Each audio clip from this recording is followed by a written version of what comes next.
हमारी टीम में पधारे पूर्व प्रबंधक भारतीय खाद्य निगम मगाराम जी मेघवाल,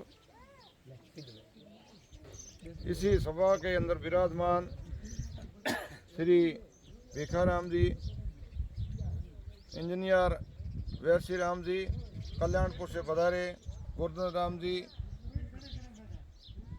धोरीमीना से पधारे श्री रेडमल राम जी और सभी इस परिवार के रिश्तेदार और समाज बंधु। मैं इस मौके पर सबसे पहले तो इस परिवार के जो उनके बेटे और श्री जुगता राम जी, उनको धन्यवाद देना चाहूँगा कि आपने हमारे समाज के अंदर लंबे समय से जो रूढ़िवादी और ये जो परंपरा चली आ रही है मृत्यु भोज जैसी, उस परंपरा को त्यागने के लिए अपने घर से शुरुआत की। आप सबको मालूम है कि समाज के अंदर जो भी परंपराएं बनी है पुराने समय से, उन परंपराओं को तोड़ना आसान काम नहीं है। हम इस परंपरा से बिल्कुल भली भांति वो परिचित हैं। मैंने जब 10 साल पहले मेरे बड़े भाई साहब की जब देहांत हुआ था, उस समय शुरुआत की थी, तो मेरे भतीजों को, मेरे भाइयों को, समाज के लोगों ने, गांव के लोगों ने, आज तो ये मामूली सा विरोध है, लेकिन बहुत विरोध किया, लेकिन मैं अडिग रहा। 12 दिन तक न तो किसी प्रकार का नशे की प्रवृत्ति वो दी लोगों को, न तो डोडा अफीम का किया, और न वो 12 दिन हलवा पूड़ी या घी वगैरह नहीं डाला। और 12वें दिन भी यहाँ से भी काफ़ी लोग आए थे, बाहर दूसरे जिलों से भी लोग आए थे, 400-500 लोग थे, लेकिन मीठा भोजन उस समय नहीं बनाया था और वो कार्यक्रम किया। उस कार्यक्रम की पूरे जिले के साथ साथ में पूरे प्रदेश के अंदर सराहना की गई थी। और आप मानोगे नहीं, अब ये जो अभियान चलाया जा रहा है, इस अभियान की, बाड़मेर के अभियान की पूरे प्रदेश के अंदर ख्याति है। अभी पूरे प्रदेश के लोग इसको याद कर रहे हैं। अभी तो इस अभियान के अंदर हजारों की तादाद में लोग जुड़े हुए, खाली एक बाड़मेर नहीं है, सभी जिलों से जुड़े हुए हैं। बड़े बड़े अधिकारी हैं। हमारे नज़दीक में जो बलदेव सिंह जी कर्नल साहब हैं, वो तो विशेष रूप से इस कार्यक्रम के अच्छी तरह से जुड़े हो। जैसा कि अभी गोवर्धन राम जी ने बताया, मेरे अच्छे मैं तो उनका अच्छा फैन हूँ। मैं उनके घर भी जाके आया हूँ और उनके कार्यक्रम में जाता आता रहता हूँ। 3 बार मैंने उनको यहाँ बुलाया भी है, कार्यक्रम भी किया है। अभी आने वाले समय के अंदर उनको बुलाने का वो और कार्यक्रम है। तो ये चीज़ें हैं हमारे समाज में। पता नहीं कोई समय ऐसा था, उस समय इस मृत्यु भोज की ज़्यादा वो अहमियत थी, लेकिन समय के साथ में, जैसे बूढ़िया भी अपने मारवाड़ी में कहे कि समय रे हाथे या हवा बाजे जो ओढ़ो लेना चाहिए, तो अपने को भी लेना चाहिए। अब समय बदल गया है, अब मृत्यु भोज का या दूसरा खर्चा करने का वो समय नहीं है। अब सबसे ज़्यादा खर्चा है वो शिक्षा के ऊपर करने का है, तो शिक्षा के ऊपर खर्च करिए। अगर अपने पास ज़्यादा पैसा है तो अपने परिवार के अंदर बच्चे हैं उनको ऊपर खर्च करो, या अपने पड़ोसी है, भाई है, रिश्तेदार है, उनके ऊपर ही कर सकते हो। आने वाले समय में वो भी अपना काम आएगा। तो ये चीज़ें हैं मृत्यु भोज बंद करने की। अब मैं आपको बताना चाहूँगा कि ऐसी क्यों ज़रूरत पड़ी, मृत्यु भोज बंद करना ज़रूरी क्यों है हमारे समाज के लिए। मृत्यु भोज बंद करना इसलिए ज़रूरी है कि हमारी जैसे परंपरा पड़ी है, पहले इस मृत्यु भोज को बहुत ज़्यादा अहमियत दी जाती थी, उनको हर प्रकार से आगे लिया जाता था, उनकी पहचान होती थी समाज के अंदर। तो अब वो समय नहीं रहा है, अब समय बदल चुका है। अब देखिए, मृत्यु भोज जैसे पैसे वाला आदमी कोई करता है तो उनके तो कोई फर्क नहीं पड़ता है, लेकिन जैसे अब मेरे तनख्वाह आती है, हम लोग, मेरे पिताजी के अंदर 11 जने नौकरी में हैं। अब हमारे घर के अंदर अगर मृत्यु भोज के अंदर 5 लाख 10 लाख खर्च कर दे तो कोई फर्क नहीं पड़ेगा, लेकिन जब हमारे पड़ोसी भाई है, सगे भाई है, उन भाइयों के अंदर अगर कोई तगारी पावड़े वाले या मजदूरी भी है, सभी के तो पैसे है नहीं घर में, अगर हमने किया तो हमारे भाई को भी करना पड़ेगा, क्योंकि अपने तो रीति है देखो समाज के अंदर। जैसे मैं आपके घर खा के आया तो मेरे को भी खिलाना तो पड़ेगा ना कल, तो ये तो रीति है।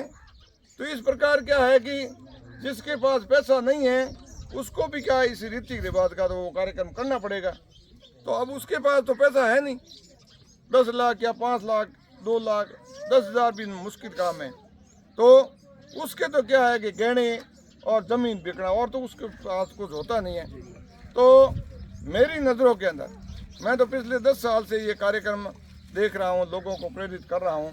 तो मैंने जहाँ तक पता किया है कि हमारे समाज के अंदर हर गांव के अंदर ऐसे लोग हैं जिन्होंने मृत्यु भोज के लिए अपनी ज़मीनें बेची है, गहना गिरवी पर डाला है, बच्चों की स्कूलें छूट गई है। मैं आपको 2-4 तो यहाँ उदाहरण बताऊंगा। अभी हाल ही की बात है, थोड़े दिनों पहले की। बाटाड़ू गांव है, बाटाड़ू सबने सुना होगा। बाटाड़ू गांव के अंदर हमारे समाज के अंदर एक बुजुर्ग की देहांत हुआ। उस देहांत के अंदर अब उनके पास तो कुछ है ही नहीं, बेटों के पास कुछ था ही नहीं। गांव के अंदर जहाँ पर बसें खड़ी रहती है वहाँ पर अगर उस प्लॉट का कोई बढ़िया कॉम्प्लेक्स बना करके अगर आज ही दिया जाए तो 7 पीढ़ी तक कमा करके खाए। वो प्लॉट था, अब बेचने के लिए उसके पास दूसरा तो कोई साधन था नहीं, ज़मीन थोड़ी बहुत थी लेकिन वो प्लॉट था। मतलब उस प्लॉट के लिए क्या हुआ, मृत्यु भोज होने के बाद में वो प्लॉट 28 लाख के अंदर एक चौधरी को बेचना पड़ा। वो बेच करके 2 महीने बाद में उस चौधरी ने उसी प्लॉट को एक सेठ को दिया 50 लाख के अंदर, मतलब 2 महीने के अंदर। और अभी वो सेठ है उसके अंदर बहुत बड़ा कॉम्प्लेक्स बना रहा है, 3-4 मंजिल का, वहाँ पर बसें खड़ी रहती, इतनी मौके की जमीन थी। यदि उसको मृत्यु भोज अगर नहीं करते तो ये जमीन उनके पास रहती तो बच्चे आराम से कमा के खाते, 7 पीढ़ी तक। मैं तो आज कोई लकड़ी का कोई कैबिन लगा करके बैठ जाती तो भी कमा के खाते। तो इस प्रकार ये इतनी खतरनाक कुरीति है, इसके बल पर हमारे समाज है बिल्कुल रोड पर आ गए, जमीन बिक गई। इसी प्रकार एक विशाला गांव है, उसके अंदर भी बिल्कुल रोड के ऊपर है, प्लॉट बेच करके वो मृत्यु भोज किया। इसी प्रकार नांद गांव है, इधर नांद के तो कम से कम 10 परिवारों ने 10-10, 15-15 बीघा जमीन बेच करके ये मृत्यु भोज किया है। अब मैं तो कहूँ आज मैं जमीन बेच करके प्लॉट है बेच करके वो उसको मृत्यु भोज कर दूंगा, लेकिन आने वाले समय मेरे बेटे क्या बेच करके करेंगे। तो ये चीज़ें हो रही है, इसलिए हम जगह जगह थोड़ा लोगों को जागरूक कर रहे हैं। तो मेरा सभी से निवेदन है कि आप इस बीमारी को मतलब जैसे भी हो ख़त्म करने का प्रयास करें। मैं सबसे ज़्यादा तो इनको धन्यवाद देना चाहूँगा कि इतना चारों तरफ से विरोध होने के उपरांत भी ये अपने निर्णय पर अडिग रहे। और आपका जो ये निर्णय है आने वाले समय के अंदर वो बहुत ही लोगों के लिए एक प्रेरणा बनेगी और दूसरे लोग भी याद करेंगे कि पन्ना परिवार बामनला वालों की ओर से ये काम शुरू किया, उसकी वजह से आज पूरे धोरीमना क्षेत्र के अंदर ये कार्यक्रम नहीं हो रहा। एक छोटा सा उदाहरण देकर के ज़्यादा समय नहीं लेते हुए और बताऊंगा मैं। अभी इधर मैंने अब थोड़ी देर पहले भी बताया था कि झुंझुनू का जिला है, झुंझुनू जिले के आज से 70-80 साल पहले एक फौजी थे। उस फौजी ने इस मृत्यु भोज का विरोध किया और जगह जगह वो लोगों को जा करके प्रेरित भी करते, बंद करवाते थे, लेकिन लोग उससे क्या है कि नाराज हो गए। मतलब उनको मारने तक की नौबत आ गई कि भाई इन फौजी को तो ख़त्म करो यार, ये मृत्यु भोज बंद करवाए। और आज वही झुंझुनू जिला अब वहाँ जा करके पूछते हैं तो वो मृत्यु भोज के बारे में समझते नहीं है। साधारण दाल रोटी है भाई। एक तो को खुशी और गम के अंदर थोड़ा अंतर तो होना चाहिए नहीं। अपने घर में मौत से तो कोई खराब चीज़ बुरी चीज़ होती नहीं है। अब मौत के अंदर भी अपन हलवा पूरी बना करके खाते हैं। मैंने तो यहाँ तक देखा है कि 12 दिन तक ही सरपंच साहब हलवा और पूरी भर चलती है अपने घरों के अंदर। इधर तो औरतें घर में रो रही है और अपन हलवा और पूरी खा रहे हैं। हमेशा खाना कब खाना चाहिए कि खाना खिलाने वाला भी खुश होना चाहिए और खाने वाला भी खुश हो, तब तो खाने में ठीक आनंद है। अब एक तरफ तो रो रहे हैं और दूसरी तरफ घर से ला करके खाना खा रहे हैं, ये कितनी घटिया बात है। तो भाई शादी के अंदर में तो करो, हालांकि आजकल शादियों के अंदर भी ये फिजूल खर्ची ज़्यादा होने लग गई। हम तो उसका भी देखो मना करते हैं, जैसे डीजे वगैरह है, शादियों में भी ज़्यादा खर्चा नहीं करें। तो ये चीज़ें धीरे धीरे समाज को गर्त की ओर ले जा रही हैं। हम तो देखते हैं भाई ज़्यादा से ज़्यादा पैसा है वो आपके पास है तो मृत्यु भोज या ये खर्चीली शादियों में नहीं खर्च करके वो पैसा है वो शिक्षा के अंदर लगाएं, ताकि आने वाले समय के अंदर।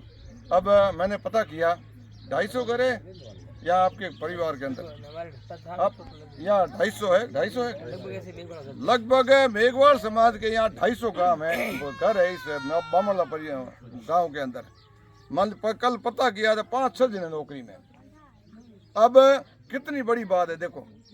वैसे अभी हमारा गांव जैसे छोटा सा गांव है खतियों का तला, उस खतियों का तला के अंदर बहुत पुराने समय के अंदर शिक्षक कोई आए थे, उन्होंने बहुत मेहनत की। आज 100-150 घरों के अंदर ही कम से कम 80-90 नौकरी में, सरकारी नौकरी।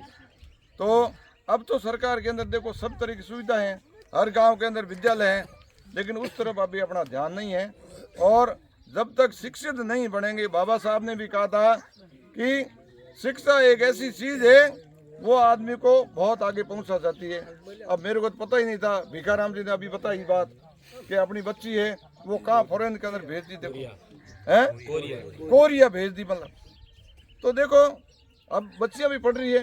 कोई जमाना ऐसा था कि औरतों को पढ़ने का अधिकार नहीं था, भाई पढ़ना है तो क्या आदमी पढ़ेगा। और लोगों के अंदर भी कौन एक जाति विशेष पढ़ती थी, दूसरे जाति वालों को पढ़ने का अधिकार नहीं था। उस जमाने के अंदर भी मैं तो को इतनी शाबाश दूँ कि वो उस औरत ने मतलब कड़े संघर्ष के बाद में वो औरतों के स्कूल खोली और बच्चियों को पढ़ाया। और उसका आज देखिए अपनी बच्चियां आगे जा रही है, फॉरेन के अंदर जा रही है। तो आपने ये जो कार्यक्रम शुरू किया, अब शुरुआत की धोरीमना के अंदर, इसकी गूंज है वो पूरे प्रदेश के अंदर जाएगी। और विशेष करके आपके धोरीमना क्षेत्र है वो आपके लिए मिसाल बनेगा। और कि पन्ना परिवार के अंदर ये काम हुआ।